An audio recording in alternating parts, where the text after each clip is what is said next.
There is a ton of information packed into every scene of Sean Levy's 2021 sci-fi comedy romp, Free Guy. The first draft of my video would have been nearly 20 minutes, just trying to capture every subtle reference and emotional beat.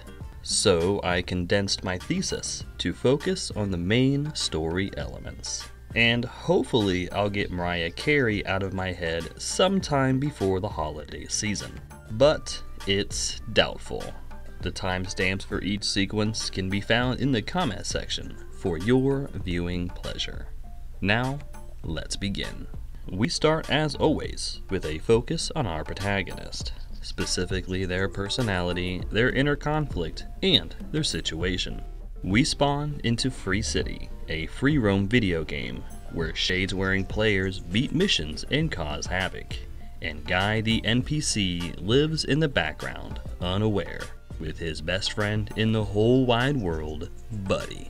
Next, we examine where, why, and how our protagonists exist in their world, with a focus on why they don't quite fit in. Guy yearns for something more than his unending loop, which is unheard of among other NPCs, while Millie earns intel for a private mission, the hunt for hidden AI code. Then a brief event happens, one that's never happened before. It's destined to lead all the characters away from their status quo. Millie interacts briefly with Guy, and the dormant AI wakes up, which leads us to examine the effect of that something new to the status quo, specifically what's different now and what remains the same. Guy breaks his loop and deviates by choice, while Millie continues the search in her carbon form. Then he tries to change his coffee order to everyone's angry bewilderment, yet ramps up his deviations further by interfering with a player's mission. We move along to the discovery that things are less than ideal, or else we explore how badly things are. Both scenarios are common. The shades reveal a strange new aspect to Free City, but Keys and Mouser on the dev team respond to the NPC irregularity, who confront Guy thinking he's an outside hacker. Next, our characters dedicate their effort to a specified goal, and this is always narrower in scope than what the third act will demand. The dev team hunts down Guy to ban his mysterious user, while Guy uses game mechanics to escape cold-blooded execution. Then we're shown the origin of the AI code. Then we run through a brief checklist of the main story elements that we can expect during this journey. The stolen AI code intertwining Millie and Keys, the evolution of Guy's decision-making, Millie operating between two realities, her and Guy's gravity-like connection, and of course, video game tropes and mechanics. Which brings us to the brief event that launches our characters into the wild jungle of the second act. It is also called the oh shit moment. Millie explains how to play the game to the kid-like AI, and the machine learning is about to begin. Oh shit. We follow our characters as they discover the new rules and expectations of their journey. These are always distinct to the narrative at play. By action-packed montage, Guy learns and adapts to the chaos, then garners real-world attention with his nice guy approach, as he levels up by grinding missions and building his stats. Next, our characters showcase their ability to grow and progress, and this is typically an external or physical beat rather than internal or emotional. The AI code reaches out to the other NPCs and finds that some of them are willing to listen, while Keys helps Millie get closer to their stolen code. Then our characters face legitimate and understandable reasons to deviate from their stated convictions, agendas, or desires. Keys discovers that Guy isn't a rogue player, as everyone thinks. Guy resorts to the violence he so often tries to avoid, and Millie leaves the video file behind to escape with their lives. Then antagonist Antoine arrives on the scene. We endure the anxiety as our characters face an escalation of problems and complications. Anton creates as much chaos in real life as in Free City, and tries to pull Keys in close for sake of the lawsuit, while Millie's paranoia is triggered by Guy's unreal progress. Next, our characters evolve internally or emotionally, and they do this by using elements of the plot or story which they've gathered and learned so far. Millie lowers her guard as the secret AI reveals some familiar layers, while familiar data files behind Guy cures Keys of his doubt and hesitation, and Guy develops an ability outside the game's parameters. Then our journey-weary characters come to terms with their ongoing struggles. Moments and elements of the first act are used to gauge their progress. Keys confirms the Act 1 suspicions of the stolen AI code, while the Act 1 promise of a sequel release threatens to erase their work, which results in a brief event that strikes at our protagonist's core conflict. Millie and Keys have to enlist Guy to save their code, revealing to him his true identity, and there's no turning back from here. We receive needed answers alongside our characters, which relate to both their external journeys and their internal conflicts.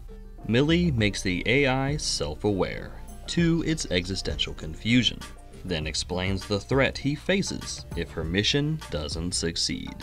Next, our characters complete their narrow scope objective, yet discover that their victory is shallow or altogether meaningless, and must complete a wider scope objective. Guy proves to himself that his world has a boundary, but it also confirms how easily it could disappear. He finds solace for his newfound existential terror, but it makes continued existence of paramount importance. Then our characters face an existential conflict that wounds their sense of self, their worldly identity, or their physical journey. Guy and Buddy break into the heavily protected safe house. Then Guy drops Millie's name live on stream. Then Revengement Button happily gives up the video clip. We celebrate with our protagonist in light of an undeniable win, which is always related to the rebirth in some way. Millie is handed the data she spent the whole movie chasing, and PC love begins to take over the real world, which causes huge disruptions to the sequel's impending drop. Next, our characters suffer a grand loss. This is always connected to their newfound inability to quit their journey. Antoine orders a reboot of the server to reset Guy's algorithm, just as he is about to reveal the AI code's location. Then Guy reverts back to his original and oblivious self. Then we experience a thematic freefall, as the main story elements are ramped up and thrown into upheaval. Keys reveals the trigger that awakened Guy was not a random glitch. Millie repeats everything she can think of to break his loop. Then a desperate smooch unlocks the AI again, and he finally reveals where to find Millie's original code, which forces us into a brief event that robs our protagonist of seemingly any hope of success. The AI code is beyond the boundaries of the game, just out of their reach. We watch our characters realize that they cannot return to their first act selves, and they turn to face the wider scope objective. Guy convinces the NPCs to reject their loops and commands.